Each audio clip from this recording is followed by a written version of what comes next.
کراچی میں سیر و تفریح کے دوران افسوسناک حادثہ پیش آیا۔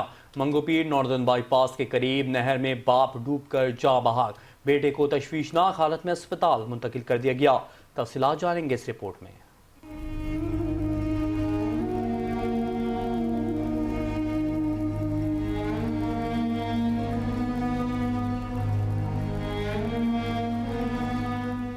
کراچی کے علاقے منگو پیر ناردرن بائی پاس کے قریب نہر میں افسوسناک واقعہ پیش آیا، جہاں سیر و تفریح کے لیے آنے والے باپ بیٹے نہر میں ڈوب گئے۔ عینی شاہدین کے مطابق 6 سالہ بچے کا پاؤں پھسلنے سے وہ نہر میں جا گرا، جس کو بچانے کے لیے اس کے والد نے نہر میں چھلانگ لگا دی۔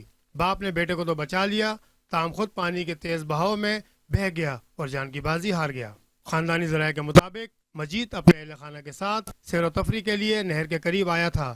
حادثہ اس وقت پیش آیا جب چھوٹا بیٹا نہر کے کنارے کھیل رہا تھا اور اچانک پھسل کر پانی میں جا گرا۔ ایک اور باپ نے اپنی جان دے کر بیٹے کو زندگی دے دی۔ واقعے کی اطلاع ملتے ہی مقامی افراد اور ریسکیو ٹیموں نے کارروائی کرتے ہوئے باپ بیٹے کو نہر سے نکال لیا۔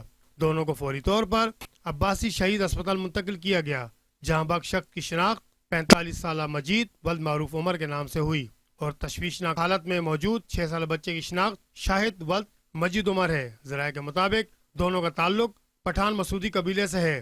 یہ واقعہ اس بات کی یاد دہانی ہے کہ قدرتی مقامات پر احتیاطی تدابیر احتیاط کرنا کس قدر ضروری ہے۔ راشد انور، 5 نیوز، کراچی۔